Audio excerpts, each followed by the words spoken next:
કે સાહેબ એના બાપા નથી, ઘરમાં કોઈ જવાબદારી વાળું નથી કે તમે જયારે એને સમજો કે એને કહેજો.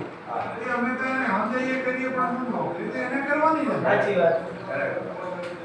તમે તમારી ફરજ આવે એ કીધું. અને આપણે અંદર કોઈ ચલો હેડે અને સુધારવાની તક આપીએ તો હું હાજર રહી મોહેજરી લખીને આ લીધી વાર કોઈ કર્મચારી એમ કીધું કે સાહેબ હવે નિયમિત હાજરી આપીને કામ કરશે પણ એના સમજવા પણ કોણ દી પછી એમ કરો ને બદલાવી લાવો કીધું તો ઠરાવ પાડો.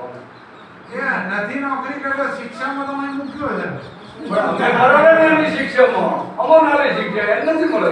આ બે ચાર આના આગળના કાગળો નોટિસો છે ને આ બધું લઈ અને અમે ડીડીઓ સાહેબને મોકલીએ કે સાહેબ મને તમે એની બદલી ક્યાંક લઈ દો શહેરમાં કે આ શહેરમાં લઈ દો. કારણ કે સિટી પર કોમ ન હોય એટલે સાલે અહીંયા લઈ દો. છોકરીઓમાં કે એ બધા સમજે નહીં કે મુલાકાત લેવા આવે સાગર લેવા આવે દાંડો લેવા આવે બધે ફોન પર એવો ફોન આવ્યો હતો મને એકવાર કીધું કે તોડી દેવાનું શું કરી લઈ કીધું તમે નથી ધોયા હું આવું હતો હોય ગમ પછી માફી તાંદર નો ગમી એને એવું કોઈ નથી.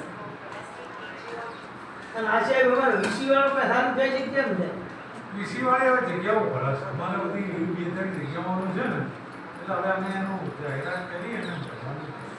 હવે સાહેબ અમારે શું છે તકલીફ એક દાખલો હાલો ભાઈ, હાલો. 3000 રૂપિયા પડે તમારે રૂપિયા લાવવાનો ભાડો થાય હવે હવે નેસડાના જે છે ને હોય નેસડાના વીસીનો મેં તમારે ચાર્જ આવ્યો હવે એકાદ નિગમ થઈ જશે આ ભાઈ છે મને એક દાડો હોય આ ભાઈએ અમને જેવું કીધું બાળકમાં પંચાયતમાં રેડ નિયમિત હાજરી લાવી તો જો હાજરી ના આવે ને એમ તારે કોઈ એમને જે જગ્યાવાળાનું કામ ના કર્યું તો પછી એમને ના ગયો તો બીજાને તક મળે. કેવું છે સરકારી આઉટસોર્સિંગ